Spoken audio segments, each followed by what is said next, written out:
और आगे कथा आती है कि फिर प्रभु ने एक दिन तालवन में जाकर के, कृष्ण बलराम जाते हैं और तालवन में एक धेनुका नाम का असुर गधे के रूप में रहता था। उस ताल में बड़े ही सुंदर ताड़ के वृक्ष लगे हुए थे जहाँ बड़े सुंदर सुंदर फल लगते थे, पर इस धेनुका असुर ने उस पर अपना कब्जा जमाया हुआ था। किसी अन्य को नहीं खाने देता था और ना ही खुद खाता था। तो आज ग्वाल वालों की इच्छा हुई तो बलभद्र जी लेके जाते हैं, कन्हैया जी भी जाते हैं। पीछे से जब वृक्षों से फल तोड़ते हैं तो ये धेनुका असुर आता है, तो बलराम भैया को मारने के लिए दौड़ा, तो पीछे से बलराम भैया ने गधे के उस असुर के पैर पकड़ लिए और जो घुमा के मारो महाराज बाको गोविंदाय नमो नमः रह गए।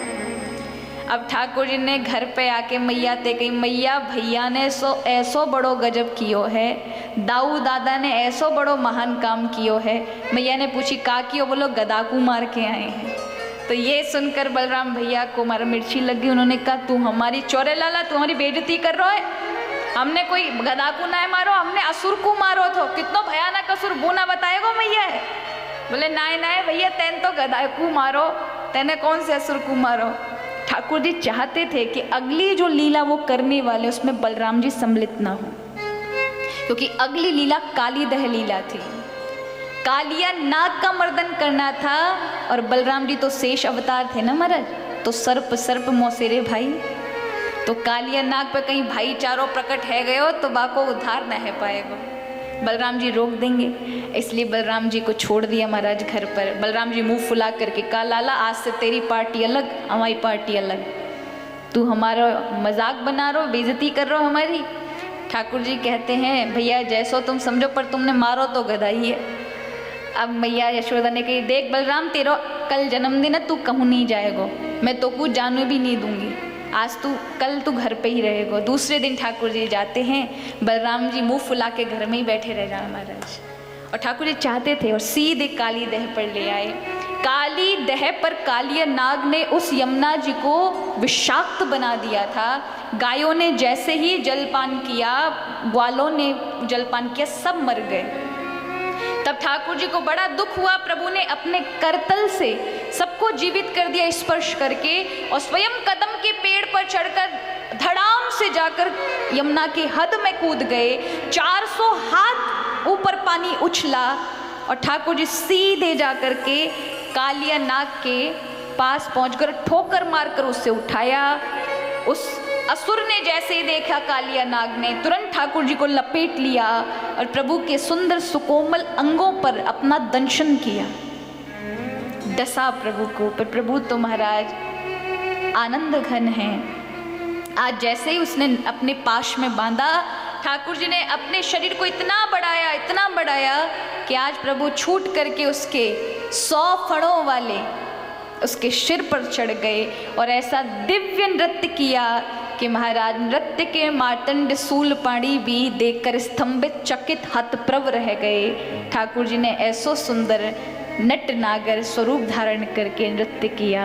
सभी ब्रजवासी जिनके प्राण मानो निकल गए थे, ठाकुर जी को जब सुना कि वो काली दह में कूद गए हैं, और जैसे ही ठाकुर जी को नृत्य करते देखा सबके मानो प्राण लौट आए।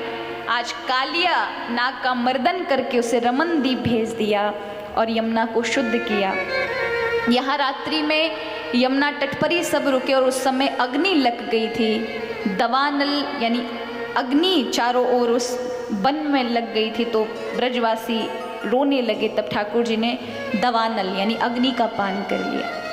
आगे कथा आती है कि फिर ब्रजवासियों ने बड़ा सुंदर इंद्र के यज्ञ का आयोजन किया, जिस इंद्र के यज्ञ को ठाकुर जी ने बंद करा करके गिरिराज पूजा का आमंत्रण करवाया कि भैया अब तुमने अब तक खूब सेवा कर दी, अब तुम्हें पूजा करनी चाहिए तो गिरिराज जी की करनी चाहिए। अगर देखा जाए तो भगवान कृष्ण ने इस प्रकृति का रक्षण और संरक्षण किया है। अनेक असुरों से इस प्रकृति को बचाया और उसका संरक्षण किया। जिस तरह से कालिया नाग यमुना जी को दूषित कर रहा था, तो उस दुष्ट का मर्दन करके यमुना जी को शुद्ध किया। मिट्टी का भक्षण करके माटी को शुद्ध किया। व्योमासुर को मार करके आकाश तत्व को शुद्ध किया, तरणावर्त चक्रवात को मार करके वायु को शुद्ध किया। यानी पंच भौतिक जो ये शरीर हमारा है, पंचभूत, इसी पंचभूत को ठाकुर जी ने संरक्षण किया है। उनके दुर्गुणों का, उन दुष्टों का नाश कर दिया जो इस प्रकृति को कष्ट पहुंचा रहे थे। और आज हम उन्हीं कृष्ण के उपासक हैं। हमें भी अधिक से अधिक वन पेड़ आदि लगाने चाहिए, प्रकृति को कष्ट ना पहुंचे, ऐसे अच्छे अद्भुत कार्य करने चाहिए।